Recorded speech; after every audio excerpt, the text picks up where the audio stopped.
Welcome to Big Breaking News of America. Genesis Episode 8. Part 2, The Primeval History, Chapters 1-11. The primeval history in Genesis 1:11 serves as the universal prologue to the Torah, narrating the origins of the cosmos, humanity, and the moral and spiritual challenges that shape the human condition. These chapters cover the creation of the world, the fall of humanity, the spread of sin, the Great Flood, and the dispersion at Babel, setting the theological and narrative foundation for the patriarchal stories, Genesis 12:50, and the Torah's broader arc. Unlike the particular focus on Israel in later chapters, the primeval history addresses all humanity, exploring themes of divine sovereignty, human dignity, sin, judgment, and redemption. Its narratives, blending myth, theology, and history, engage with ancient Near Eastern traditions while asserting a distinct monotheistic worldview. Below, the primeval history is explained through detailed points, each examining a key section or theme, its significance, and its role in the Torah's framework. 1. Creation narrative, Genesis 1:1-2:3. Overview. Genesis 1:1-2:3 presents the first creation account, describing God's formation of the cosmos over 6 days, culminating in the Sabbath rest on the seventh day. Beginning with "In the beginning, God created the heavens and the earth," Genesis 1:1, the narrative depicts God transforming a formless void, tohu vavahu, Genesis 1:2, into an ordered world through divine speech, and God said. Key acts include separating light from darkness, day 1, creating the sky, day 2, forming land and vegetation, day 3, placing celestial bodies, day 4, creating sea creatures and birds, day 5, and making land animals and humans, day 6.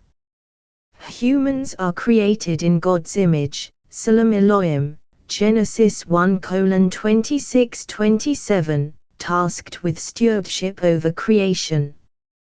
The Sabbath sanctifies time, marking God's rest, Genesis 2:2-3. Literary features.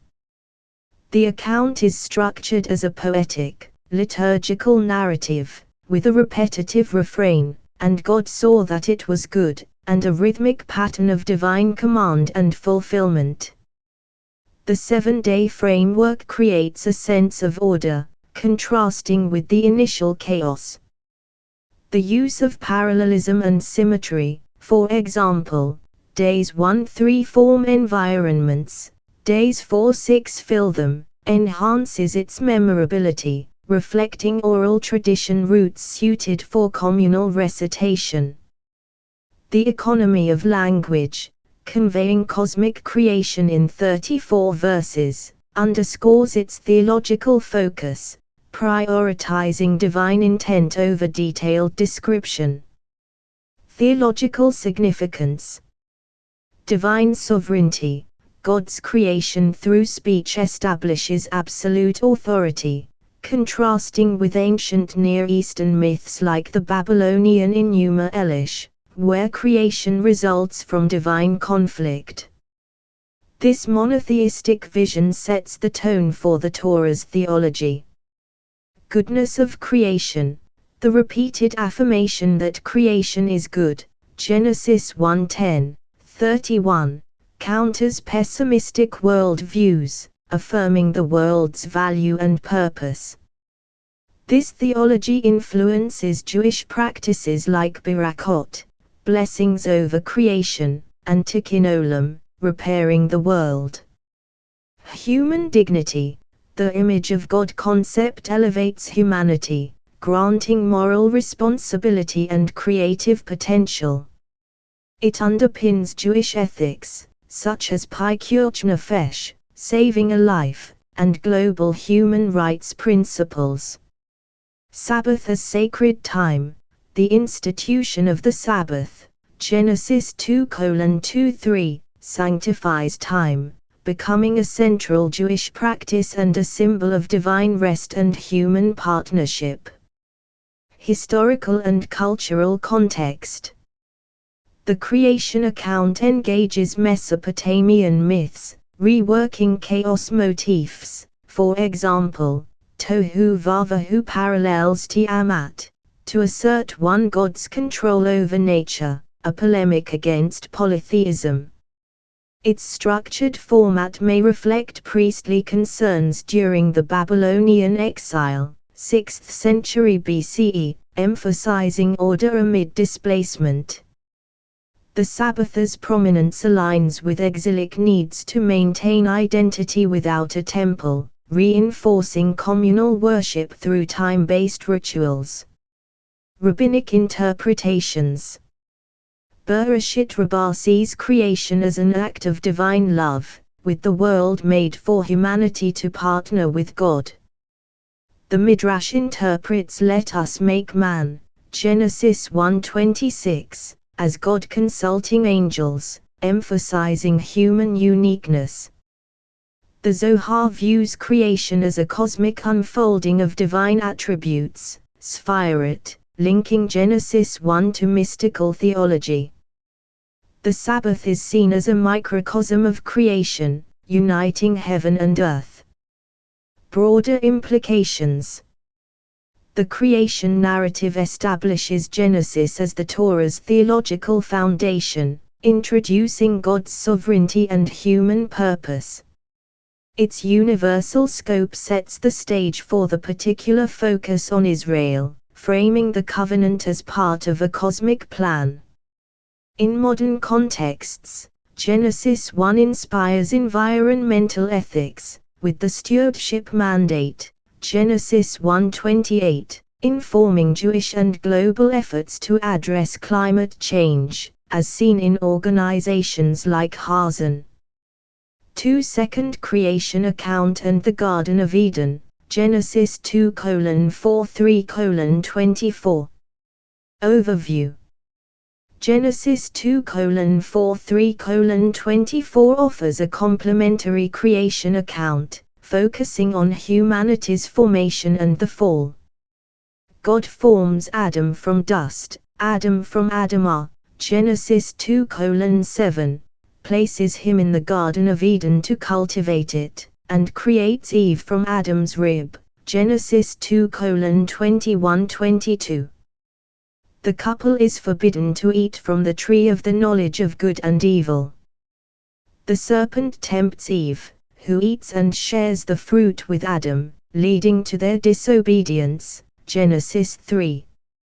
God pronounces consequences, pain in childbirth and toil for humanity, enmity with the serpent, and expulsion from Eden. The chapter ends with humanity's exile but hints at redemption, Genesis 3:15, the Proto-Evangelium. Literary features. This account is more anthropocentric and narrative-driven than Genesis 1, with vivid imagery, for example, the garden, the serpent, and dialogue that humanizes the characters. The wordplay, Adam/Adamah, Ish/Isha, adds linguistic depth, reflecting oral storytelling. The narrative's ambiguity, E.G., the serpent's identity, the tree's nature, invites interpretation, a feature exploited in rabbinic exegesis. The dramatic structure, temptation, sin, judgment, creates emotional engagement, setting a moral tone. Theological significance. Human dignity and free will, Adam and Eve's creation in a relational context, Genesis 2:18, not good to be alone, and their ability to choose, Genesis 3, affirm human dignity and agency, balanced by responsibility. This shapes the Torah's anthropology, emphasizing moral choice. Sin and consequences. The fall introduces sin as rebellion against God, disrupting creation's harmony. The consequences, mortality, suffering, explain the human condition, while God's provision of garments, Genesis 3:21, and the Proto-Evangelium, Genesis 3:15, offer hope, foreshadowing redemption. Divine-human relationship, God's intimate involvement, walking in the garden, Genesis 3:8, contrasts with the transcendent creator of Genesis 1, highlighting a relational theology central to the Torah. Historical and cultural context. The garden narrative engages ancient Near Eastern motifs, such as sacred trees and divine gardens, for example, Mesopotamian Adar myth, but reframes them to emphasize moral accountability over divine caprice. The serpent, possibly echoing Canaanite fertility symbols, is demythologized as a creature under God's control. The exilic context may have shaped the narrative's focus on exile from Eden, mirroring Israel's displacement and hope for restoration, aligning with Genesis's broader theme of return to the Promised Land. Rabbinic interpretations. Bereshit Rabbah interprets the fall as a test of free will, with Eve's choice reflecting humanity's capacity for growth through teshuvah, repentance. The serpent is often seen as a symbol of the Yetzer Hara, evil inclination, a concept in Jewish ethics. The Talmud, for example, Avo 3:14, emphasizes the image of God as universal, extending dignity to all humans, while the Zohar sees Eden as a spiritual state, with exile symbolizing the soul's journey. Broader implications. The narrative establishes the tension between human potential and frailty, a recurring Torah theme, for example, Israel's disobedience in Exodus. Its universal focus on sin and redemption sets the stage for the covenant, as God's grace persists despite human failure. In modern contexts, the fall narrative informs discussions of moral responsibility and human rights, while the stewardship mandate inspires ecological ethics, resonating with global concerns. 3. Cain and Abel and the spread of sin, Genesis 4. Overview. Genesis 4 narrates the story of Cain and Abel, Adam and Eve's sons, who offer sacrifices to God. God accepts Abel's offering but not Cain's, leading to Cain's jealousy and the murder of Abel. God confronts Cain, cursing him to wander but marking him for protection, Genesis 4:15. The chapter traces Cain's descendants, ending with Lamech's boast of violence, Genesis 4:23-24, and notes the birth of Seth, a new hope for humanity. Literary features. The narrative is concise yet emotionally charged, with sparse dialogue, for example, "Am I my brother's keeper?" Genesis 4:9, that heightens tension. The ambiguity of God's preference for Abel's offering invites interpretation, a hallmark of Genesis's style. Lamech's poetic song, Genesis 4:23-24, contrasts with the prose, marking a stylistic shift and emphasizing the escalation of sin. The genealogy of Cain's line, Genesis 4:17-22, introduces cultural achievements, for example, music, metallurgy, juxtaposing human progress with moral decline. Theological significance. Spread of sin. Cain's murder illustrates sin's progression from disobedience, Genesis 3, to violence, a theme culminating in the flood, Genesis 6. It underscores human free will and the consequences of envy, shaping the Torah's ethical framework. Divine justice and mercy. God's curse on Cain, wandering, reflects justice, but the protective mark shows mercy, a balance central to Genesis's theology. This foreshadows God's covenantal grace, for example, Genesis 9. Human responsibility. Cain's question, "Am I my brother's keeper?" is answered implicitly by the Torah's emphasis on communal responsibility, seen in later laws, for example, Leviticus 19:18. Historical and cultural context. The story engages ancient Near Eastern concerns about sibling rivalry and sacrifice, common in myths like the Sumerian Dumuzi and Enkidu. However, Genesis's focus on moral choice and divine judgment distinguishes it, reflecting Israel's ethical monotheism. The exilic context may have resonated with Cain's wandering, mirroring Israel's displacement, while Seth's birth offered hope of renewal, akin to post-exilic restoration. Rabbinic interpretations. Bereshit Rabbah sees Cain's sin as a failure to master the Yetzer Hara, with God's warning, Genesis 4:7, urging self-control. The protective mark is interpreted as a sign of God's compassion, encouraging Teshuvah.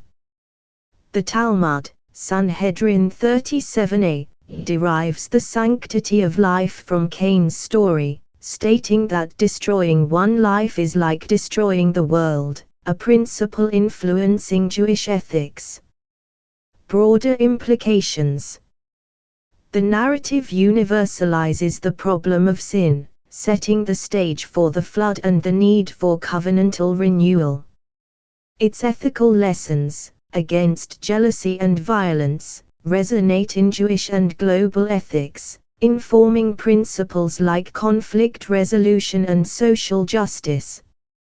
In modern contexts, Cain's story is cited in discussions of personal responsibility and communal harmony, addressing issues like interpersonal conflict and systemic violence. 4 Genealogies and cultural development. Genesis 5, 10, 11, 10-26. Overview. Genesis 5 traces the genealogy from Adam to Noah, emphasizing longevity, for example, Methuselah's 969 years, and the continuity of humanity.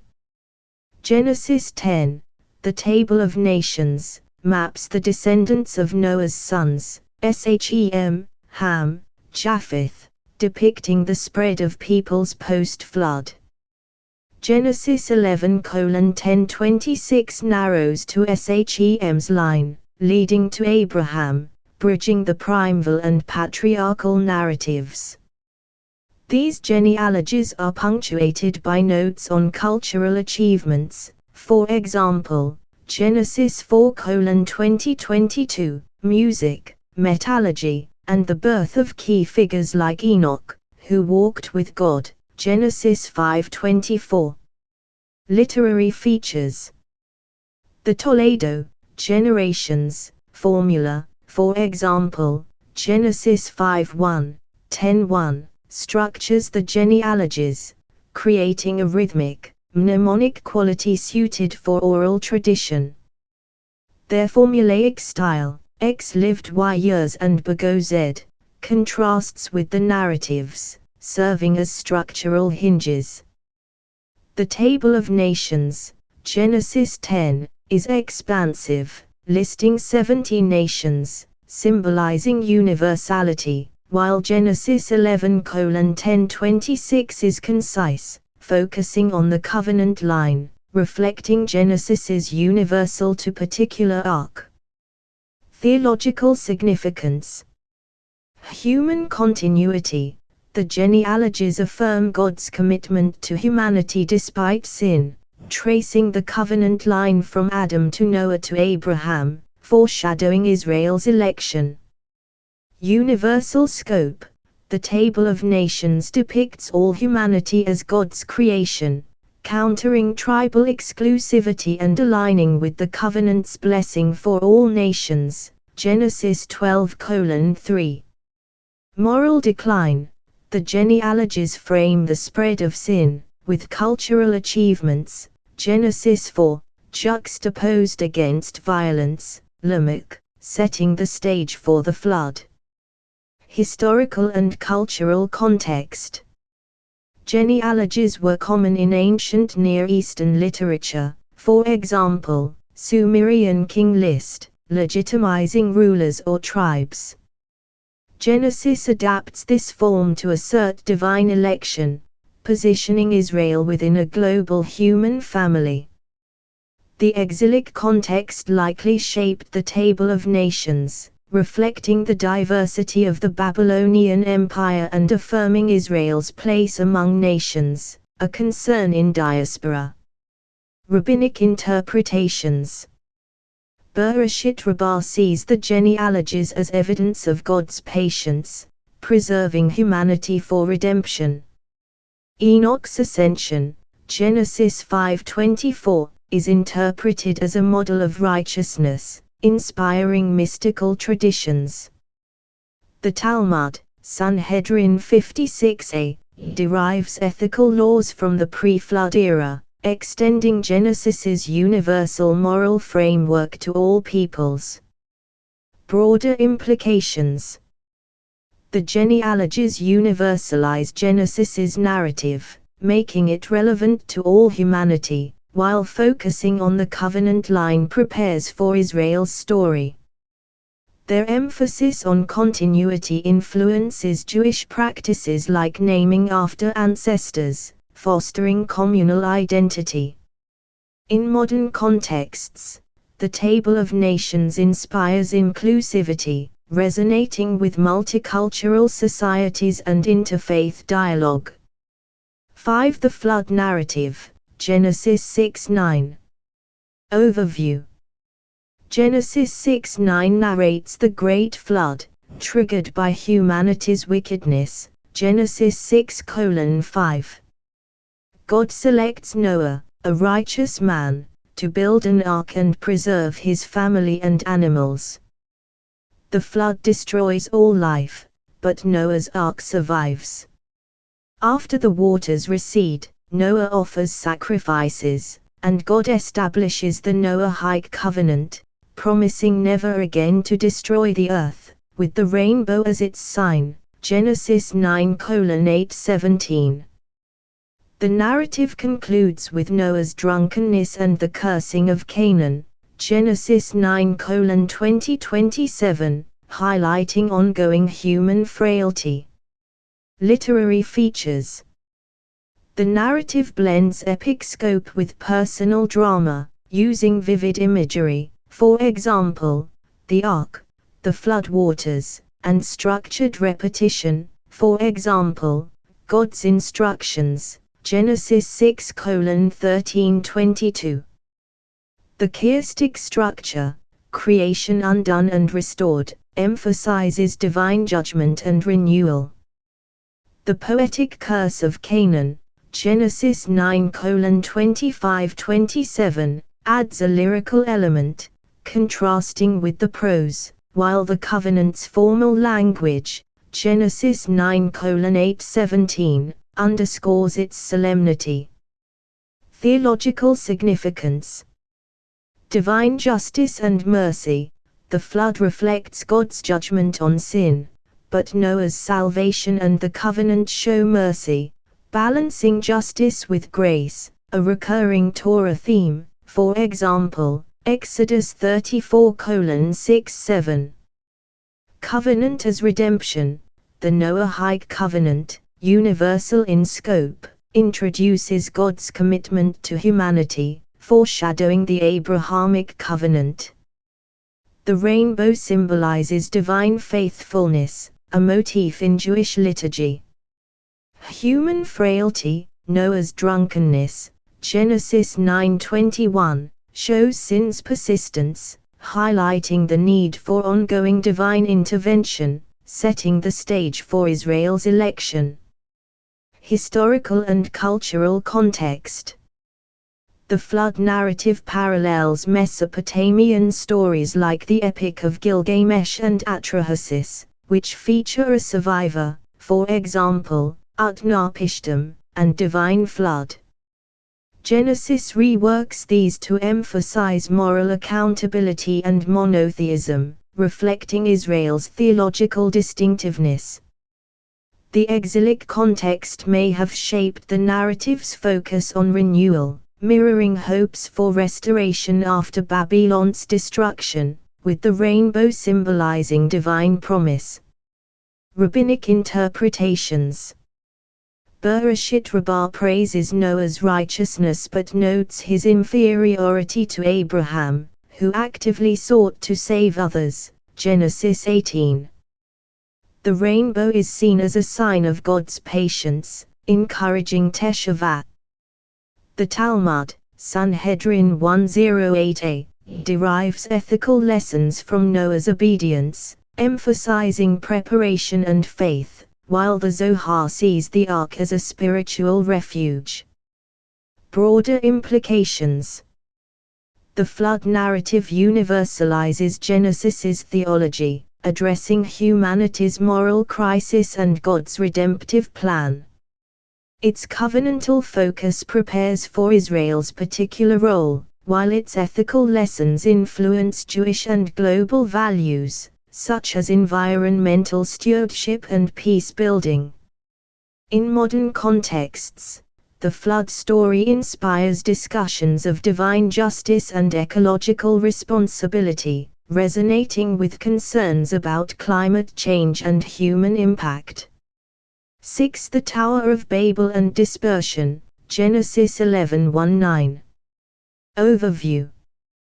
Genesis 11:1-9 describes humanity's attempt to build a tower with its top in the heavens, Genesis 11:4, to make a name for themselves, reflecting pride and unity in defiance of God. God confounds their language, scattering them across the earth, explaining linguistic and cultural diversity. The narrative concludes the primeval history, transitioning to the patriarchal focus with the genealogy to Abraham, Genesis 11:10-26. Literary features. The story is brief yet dramatic, using irony, humanity's ambition leads to division, and wordplay, for example, Babel from Balal, to confuse. The narrative's economy, 9 verses, conveys a universal lesson with minimal detail, suited for oral tradition. The tower's imagery evokes Mesopotamian ziggurats, grounding the story in a cultural context while critiquing human hubris. Theological significance. Human pride and divine sovereignty. The tower reflects humanity's attempt to rival God, continuing the theme of sin, Genesis 3:4-6. God's intervention reasserts divine authority, a foundational Torah principle. Diversity and unity. The dispersion explains cultural diversity, affirming God's plan for humanity while critiquing self-aggrandizement. It sets the stage for the covenant, which unites a particular people, Israel, for a universal mission. Judgment and grace. Scattering is a judgment, but the preservation of humanity reflects grace, aligning with Genesis's balance of justice and mercy. Historical and cultural context. The narrative likely draws on Mesopotamian ziggurats, temple towers symbolizing divine-human connection.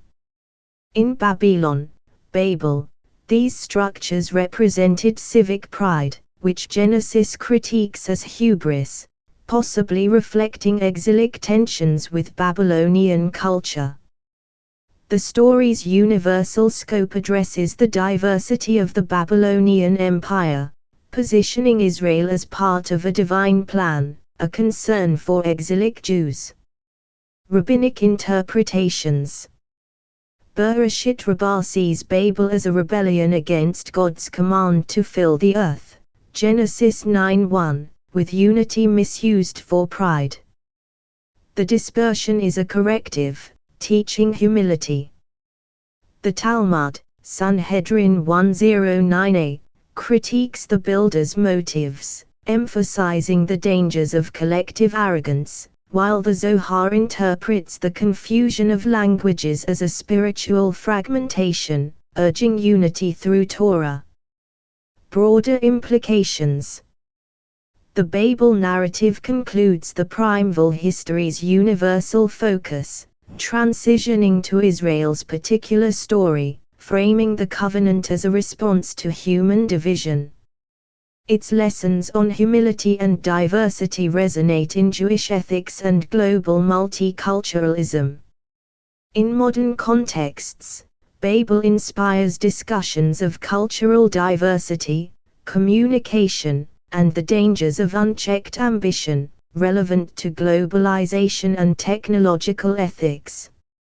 7. Synthesis: the primeval history's role in Genesis and the Torah. Theological framework.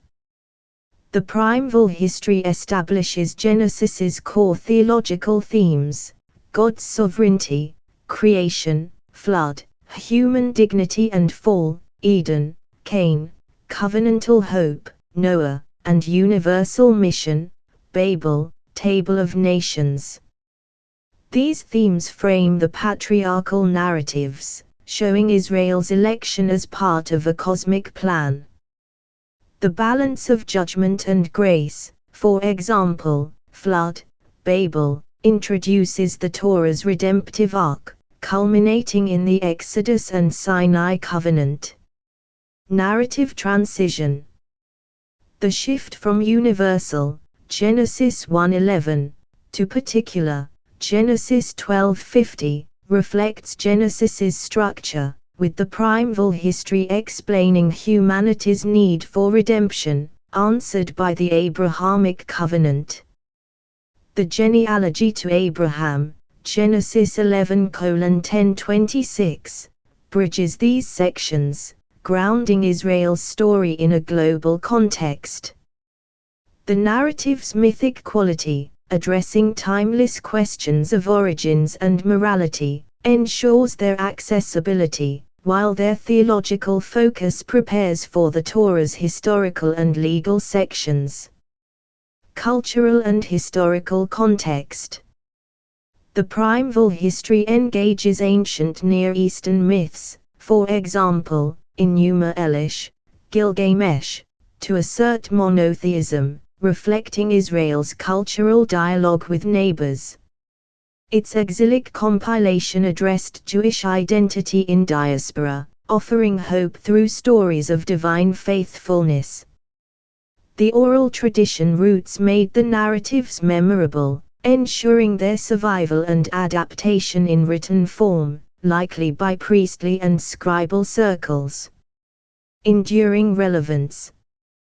The primeval history's universal themes resonate in Jewish practice, for example, Shabbat, Teshuvah, and global ethics, for example, human rights, environmental care. Its narratives inspire modern literature, art, and media, from films like Noah to ecological movements. In interfaith dialogue, the creation and flood stories provide common ground for Jewish, Christian, and Muslim discussions, addressing shared concerns like justice and stewardship. 8. Broader cultural and religious impact. Jewish tradition. The primeval history shapes Jewish liturgy, for example, Kiddush citing Genesis 1, ethics, for example, sanctity of life from Genesis 9, and identity, for example, universal humanity as God's creation. Its stories are retold in synagogue readings, education, and festivals, ensuring their vitality.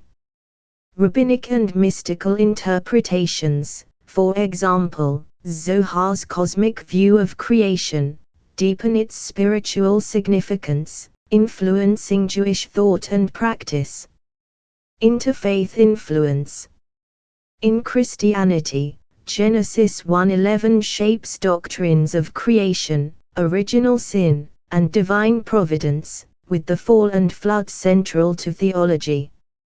In Islam, the Quran retells these stories, for example, Adam, Noah, emphasizing monotheism and prophethood. The universal scope fosters interfaith dialogue, as seen in Abrahamic initiatives addressing ethical and social issues. Global culture.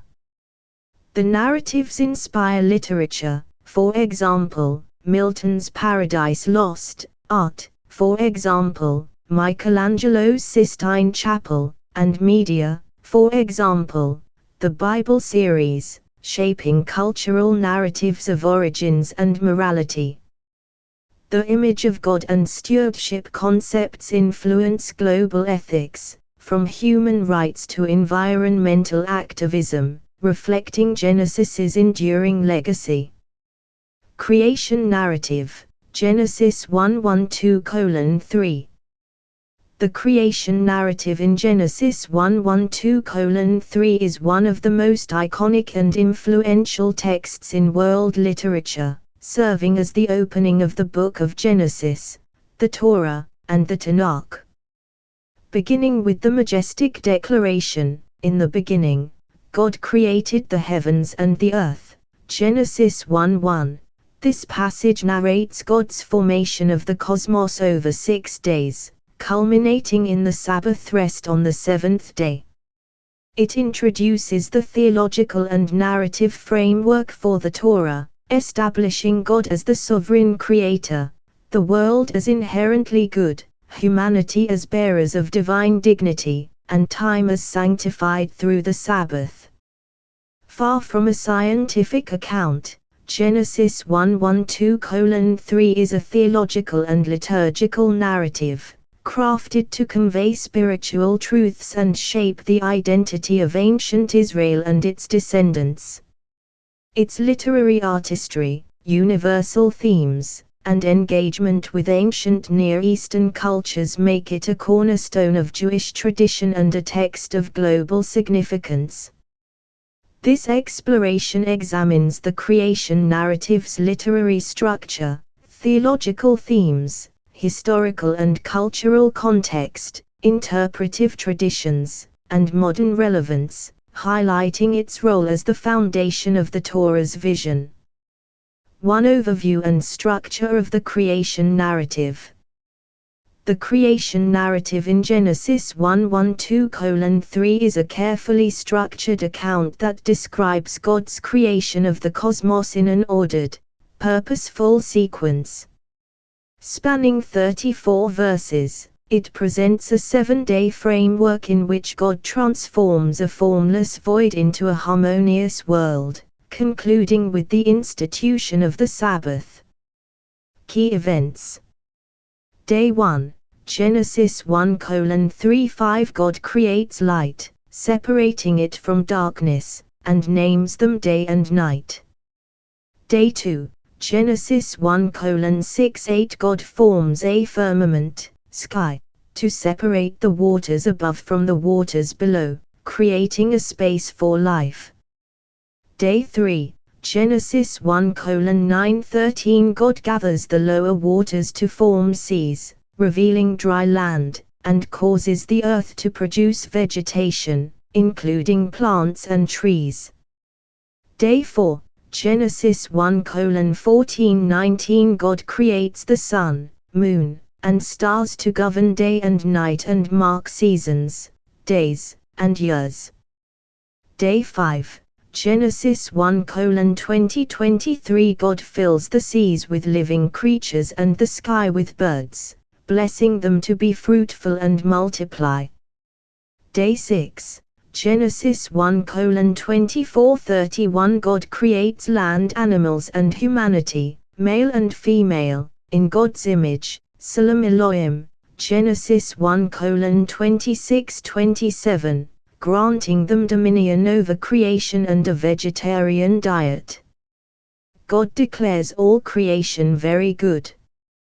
Day 7, Genesis 2:1-3. God rests, blesses, and sanctifies the seventh day, establishing the Sabbath as a sacred institution. Structural features. The narrative is organized into a 7-day framework, with a clear progression from chaos to order.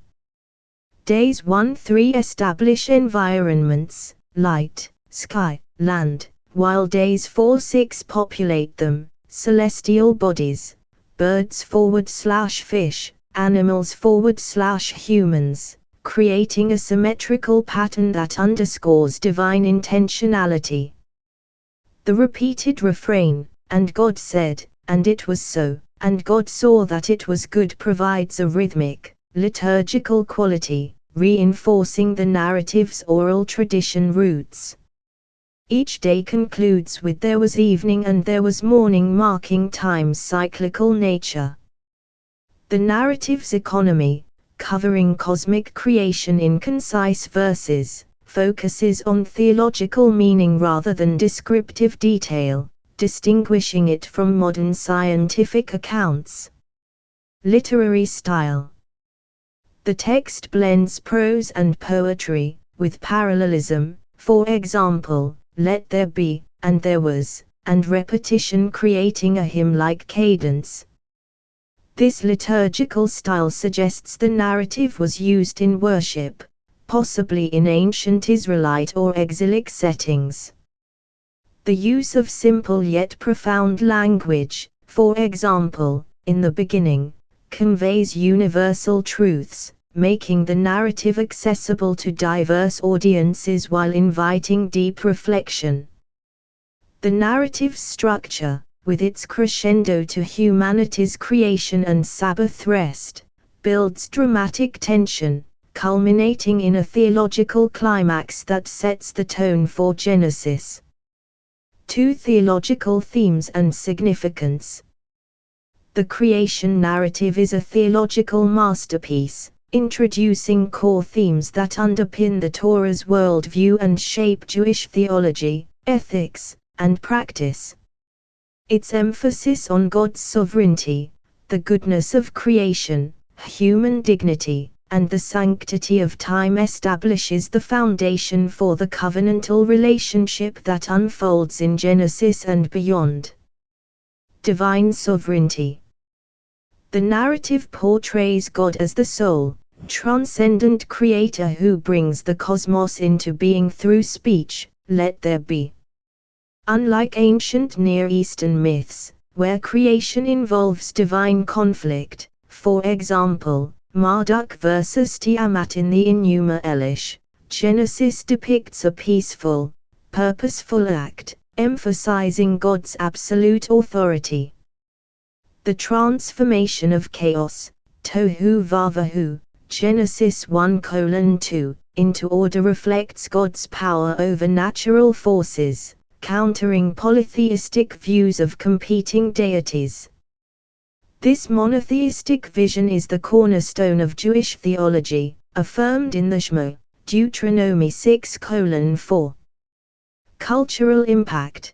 The assertion of one God shaped Israel's identity in a polytheistic world, influencing Jewish worship, for example, Amidah praising God as creator, and distinguishing the Torah from neighboring traditions.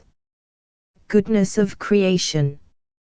The repeated declaration that creation is good, Genesis 1:10, 18, 25, and very good, Genesis 1:31, affirms the inherent value of the world, countering pessimistic or dualistic worldviews that view matter as evil.